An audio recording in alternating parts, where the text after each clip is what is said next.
Random House Audio presents The Homecoming of Samuel Lake by Jenny Wingfield. Read for you by Catherine Tabor.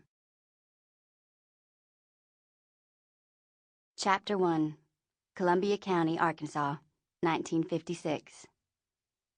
John Moses couldn't have chosen a worse day or a worse way to die if he'd planned it for a lifetime, which was possible. He was contrary as a mule. It was the weekend of the Moses family reunion, and everything was perfect, or at least perfectly normal, until John went and ruined it. The reunion was always held the first Sunday in June. It had been that way forever. It was tradition, and John Moses had a thing about tradition. Every year or so, his daughter, Willadee, who lived way off down in Louisiana, would ask him to change the reunion date to the second Sunday in June, or the first Sunday in July, but John had a stock answer. "I'd rather burn in hell." Willadee would remind her father that he didn't believe in hell, and John would remind her that it was God he didn't believe in. The vote was still out about hell. Then he would throw in that the worst thing about it was, if there did happen to be a hell, Willadee's husband, Samuel Lake, would land there right beside him, since he was a preacher. And everybody knew that preachers, especially Methodists like Samuel, were the vilest bunch of bandits alive. Willadee never argued with her daddy. But the thing was, annual conference started the first Sunday in June. That was when all the Methodist ministers in Louisiana found out from their district superintendents how satisfied or dissatisfied their congregations had been that past year, and whether they were going to get to stay in one place or have to move. Usually, Samuel would have to move. He was the kind who ruffled a lot of feathers. Not on purpose, mind you. He just went along doing what he thought was right, which included driving out into the boonies on Sunday mornings and loading up his old rattletrap car with poor people, sometimes ragged, barefoot poor people, and hauling them into town for services. It wouldn't have been so bad if he'd had separate services, one for the folks from the boonies, and one for fine, upright citizens whose clothes and shoes were presentable enough to get them into heaven, no questions asked. But Samuel Lake was of the bothersome conviction that God loved everybody the same. Add this to the fact that he preached with what some considered undue fervor, frequently thumping the pulpit for emphasis, and saying things like, "If you believe that, say amen," when he knew full well that Methodists were trying to give up that sort of thing. And you can see what his churches were up against. John Moses didn't give a hoot about Samuel's obligations. He wasn't about to mess with Moses' tradition just because Willadee had been fool enough to marry a preacher. Of course, Samuel wasn't a preacher when Willadee married him. He was a big, strapping country boy, strong as an ox, and dangerously good-looking. Black-haired and blue-eyed, Welsh and Irish or some such mix. Several girls in Columbia County had taken to their beds for a week when Samuel married that plain, quiet Willadee Moses. Samuel Lake was magic. He was wonderful and terrible, with an awful temper and fearsome tenderness, and when he loved with his whole heart. He had a clear tenor voice, and he could play the guitar or the fiddle or the mandolin or just about any other instrument you could think of. Folks all over the county used to talk about Samuel and his music.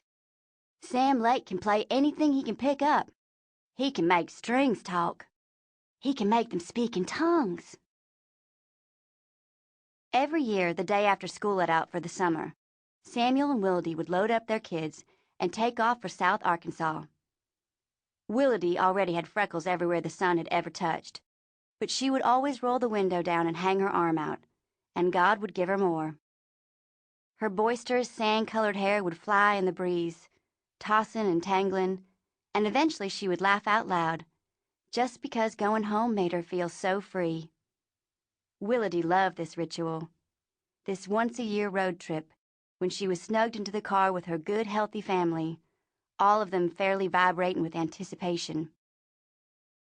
This was her time for thinking about where they'd been, and where they might be going, and how well the kids were growing into their names, the names she'd given them as blessings when they were born. The first boy she'd called Noble, her clear call to the universe to infuse him with courage and honor. The younger son was Bienville, a good city, or as Willadee thought of it, a peaceful place. The girl she had named Swan. Not because a swan is beautiful, but because it is powerful. A girl needs power that she doesn't have to borrow from anyone else, Willadee had thought. So far, her blessings seemed to be working. Noble was honest to a fault. Bienville was unfailingly amicable. And Swan radiated so much strength that she wore everybody else to a frazzle. Columbia County was located down on the tail end of Arkansas, which looked just the same as North Louisiana. When God made that part of the country, he made it all in one big piece, and he must have had a good time doing it.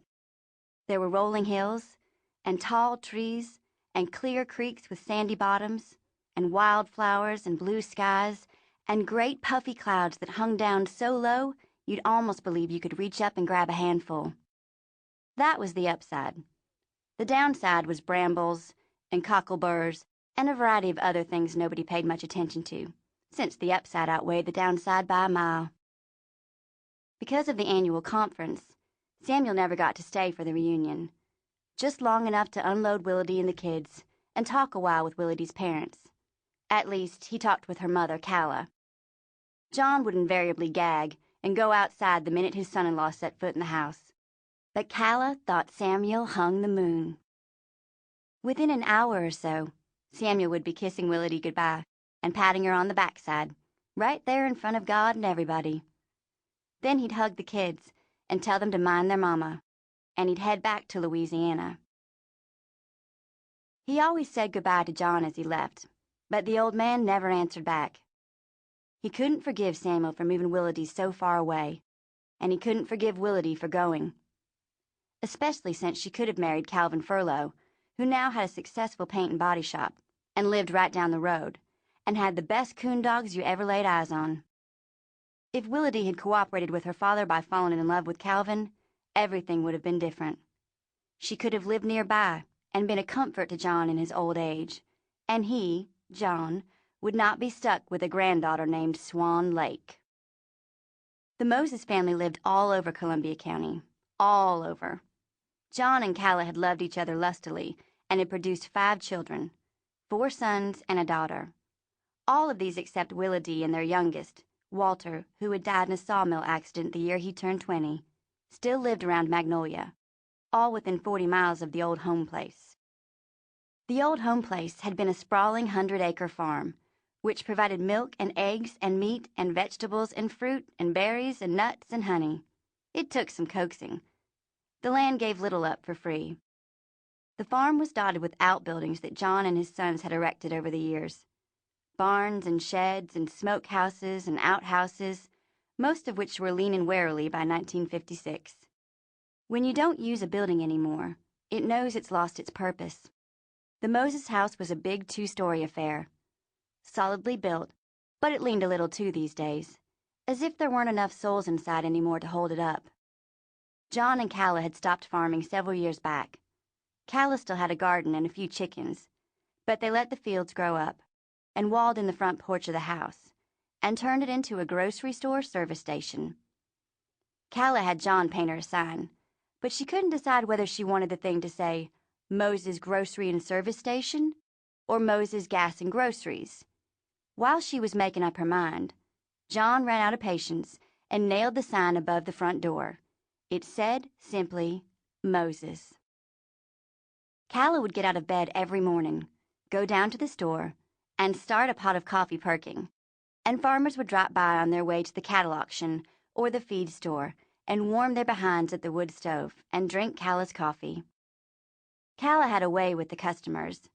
She was an ample, comfortable woman with capable hands, and people liked dealing with her. She didn't really need John, not in the store. As a matter of fact, he got underfoot. Now, John liked to drink. For 30 years, he'd laced his coffee with whiskey every morning before he headed out to the milk barn. That was to keep off the chill in the winter. In the summertime, it was to brace him for the day.